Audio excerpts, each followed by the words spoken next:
to the new IR laws, the Chaser team has been dismissed. We hope you enjoyed the series. Good night.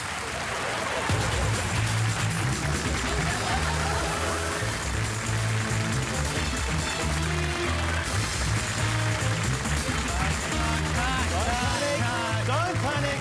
Only kidding. Still here. Put on. Come on. What's the music, please? Get rid of us. There we go. That's a lot better. Welcome to the wall for another week. Good crowd in tonight. Huge crowd, although, to be honest, I'm not sure a TV studio is the safest place for you guys to be hiding right now. No. It's typical of the ABC to be harbouring, you know, refugees. Just, they're everywhere. Everywhere. The thing about this story was, like, I'm all for Commonwealth Games athletes going missing. I was just sorry that it wasn't these two who went missing. Why could have they disappeared? No. And you see how quickly the government granted these athletes bridging visas. Normally with refugees, you know, lock them up for years. These guys are good at sport. Come on in. Normally when Howard sees a refugee, he sees a terrorist. This time he just saw more gold medals for Australia in Beijing. Also this week, the government's new IR laws took effect, making it easier for bosses to unfairly dismiss staff. And yet Channel 9 still wouldn't use the powers to get rid of Bert. Sad.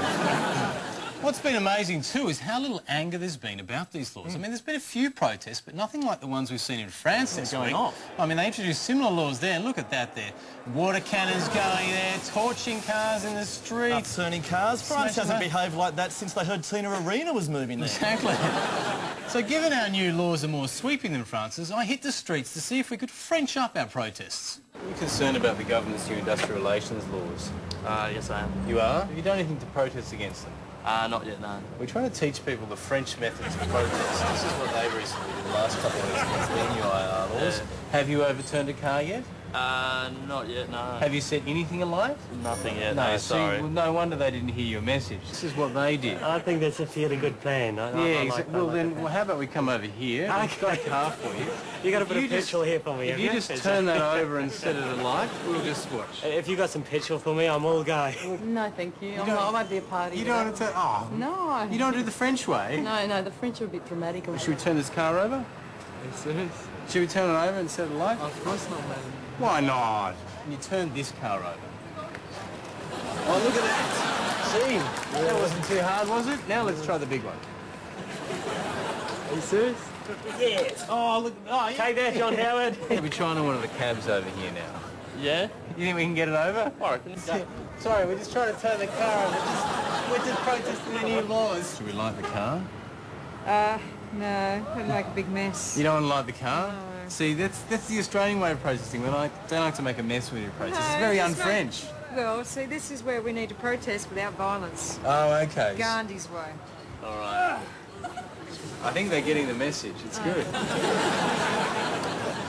Oh, look at that. You've done it. You've recreated it. It doesn't quite match the picture, does it? No, we need to be kicking it. We've got to be kicking it. I'm sure I've made a difference. Yeah, and exactly. I've done my bit for the Australian worker. If this doesn't make a change, I'll be back for this car. Okay. Workers' revolution. Alive and well in Australia, eh? Just on workplace agreements, I don't know if you've heard about this, but in Britain, the fast food giant McDonald's is now offering family contracts for its staff, which basically means if you can't turn up for your shift, you can send one of the members of your family. Yeah, it could be your mum or your auntie. And look, I reckon it's a great idea. And we looked into it a bit and discovered it's not only McDonald's who are using these family contracts. Like, Craig, did you see Lateline this week? I missed it. Tony Jones was off sick, so he got his 7-year-old son Lucian to do the show for him. Soon I'll be talking to Alexander Downer, but first a growing debate over nursing homes. There you go. It's good, isn't Family it? contracts. He's much better. He nailed Downer. He nailed it. I had to go to the dentist this week. I had to have a filling put in. I tell you what, it's scary at the best of times. When you look up and see the dentist's 4-year-old son's performing the procedure, it's bloody scary. Well, you thought that was bad. That's nothing. I was at my favourite strip club last Saturday and... I bet you were. Imagine my horror when I found out that Roxy wasn't working that night and that she'd rung up her 82-year-old nana to do the shift for her.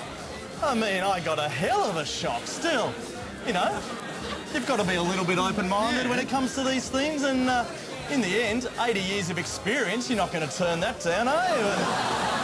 Well, talk about honouring a family contract. She was on a double shift, didn't even ask for overtime.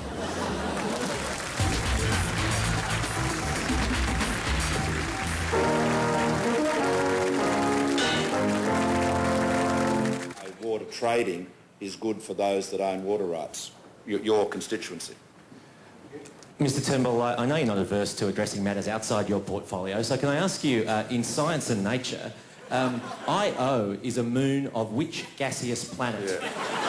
Thank you. We'll stick to water. Thanks very much. Come on, there's only a few planets you can have a guess, come on. can't you? This is a water.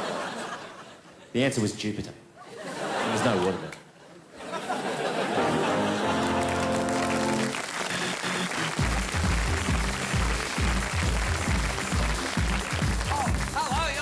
In seeing a movie, but I can't decide which one. There are so many on. When a Stranger Calls, Xeon Flux, Pink Panther, Dreamer, Tristan and Isolde, Derail, Casanova, Munich, Walk the Line, Rent and Jarhead. What an unbelievable range of titles. It's incredible. And look at this censorship ratings range. PG, G, M, MA, R. Everything from family fun to full frontal nudity. But I hope these movies don't last too long because I absolutely must go home before midnight tonight. Well, it's been another bad week for cyclones, with Cyclone Glenda battering the Pilbara region in Western Australia. Look, I always think they should come up with some more menacing names for these cyclones. I mean, Cyclone Glenda. It's very hard to be scared by something named after your great auntie. Absolutely. I've always been surprised that in this age of corporate marketing that a company's never tried to buy the naming rights to a cyclone. Yeah, why don't they do that? It'd be like an ad. It'd be like Cyclone Microsoft. It'll make your Windows crash. Absolutely. Absolutely. Very good. Look, it's the perfect opportunity to get your brand out there. So I decided to take this idea to some of our top companies, particularly those with a proven association with doom and decimation. How are you? Good, thank you. Can I Excellent. Yes, yeah. We're hoping to speak to the sponsorship officer because we've got an exciting corporate branding opportunity for you. We're selling naming rights to the next tropical cyclone in Australia. We're just wondering whether you'd like it to be called Tropical Cyclone NAB. What do you think? At least you've got a sense of humour. Well, absolutely. Yeah. So will you consider it? No? Probably not something we'd look at straight away. It could really put you on the map, even as it takes other towns off the map. That's great. Okay. All right. We're selling naming rights to the next tropical cyclone. We thought Telstra might be interested. What do you reckon? Oh, look, our guys are very busy up there making a lot of repairs and things. And, well, it'd be good for business. I think might as well be branded on the way in with a big whoosh, eh? Maybe Optus might take it on. Sure. They're nowhere to be seen up there. We've got a sponsorship proposal for you.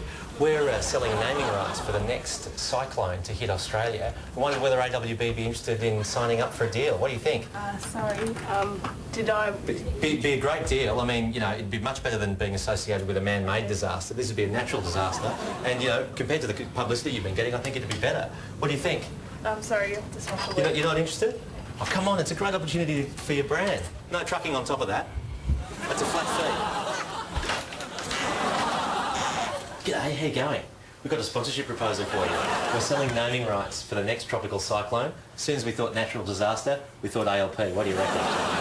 Not interested? No. You sure? There'll be total devastation, just like normal. Mr. Norris, just a quick question on corporate branding. Given the Commonwealth's track record for wreaking havoc with services in regional areas, would you consider buying naming rights for the next cyclone to hit Australia? People say, you know, which cyclone? The Commonwealth cyclone, yeah. Well, how serious are you? Oh, very serious. Yeah, there's one off the coast of Western Australia at the moment. We have spoken to your competitors. They're quite interested, but we're willing to give you first dibs. Well, I think at this stage we'll pass. Thanks very much. Thanks very much. Okay, like you passed on regional areas before, I suppose. Yeah.